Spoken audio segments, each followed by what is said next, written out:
In this video, we are looking at Unit 6, Lesson 3, which is building quadratic functions from geometric patterns. So example 1, figure A is a large square, figure B is a large square with a smaller square removed, and figure C is composed of two large squares with one smaller square added. So write an expression to represent the area of each shaded figure when the side length of a large square is shown in the first column. So looking at this, the area of figure A with a side length of 4 for the large square, you would do 4 times 4. And so filling in the rest of them, you would get 4 squared minus 1, and 2 times 4 squared plus 1. And then the next one, you would get x squared minus 1, and then 2x squared plus 1. And then for x, it would be 16x squared, or 4x squared.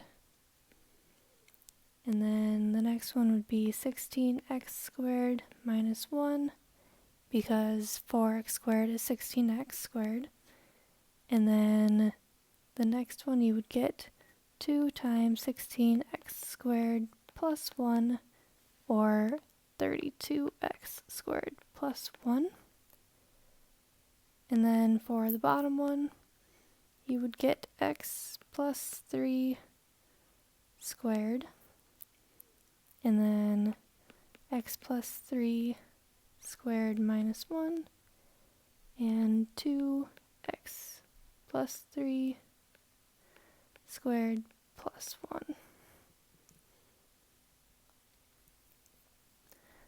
Example 2, if the pattern continues, what will we see in step 5 and step 18?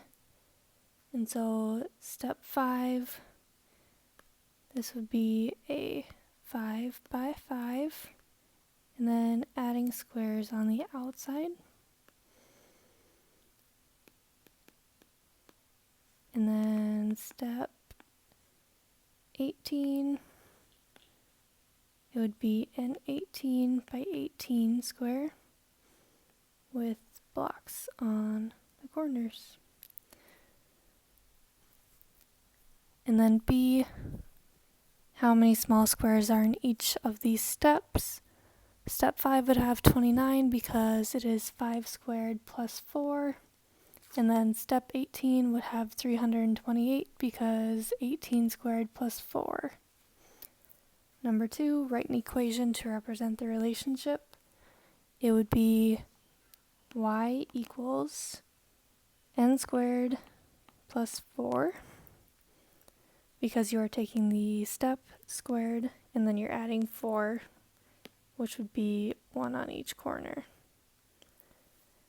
And then 3, sketch the first 3 steps of a pattern that can be represented by the equation y equals n squared minus 1. And so that would be like this. That's step 1. Then step 2. And then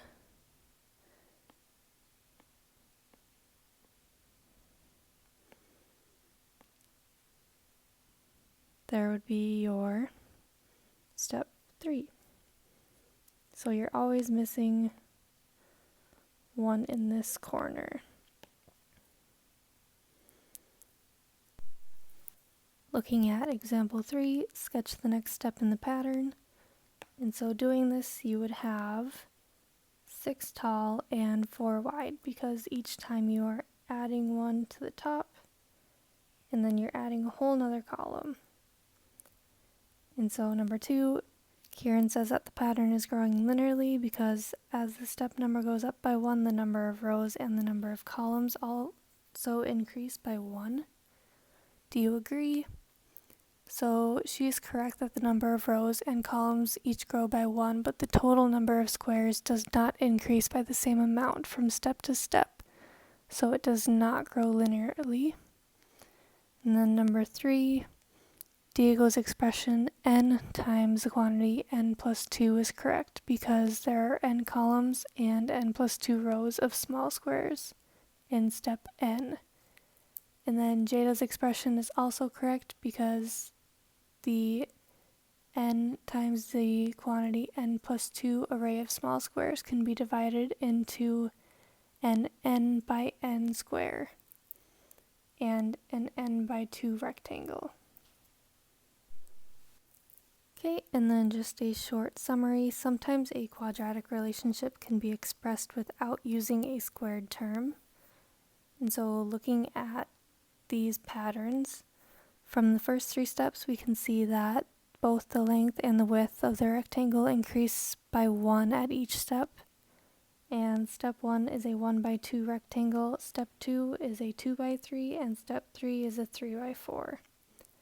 This suggests that step n is a rectangle with side lengths n and n plus 1. So the number of squares at step n is n times the quantity n plus 1, which is equivalent to n squared plus n.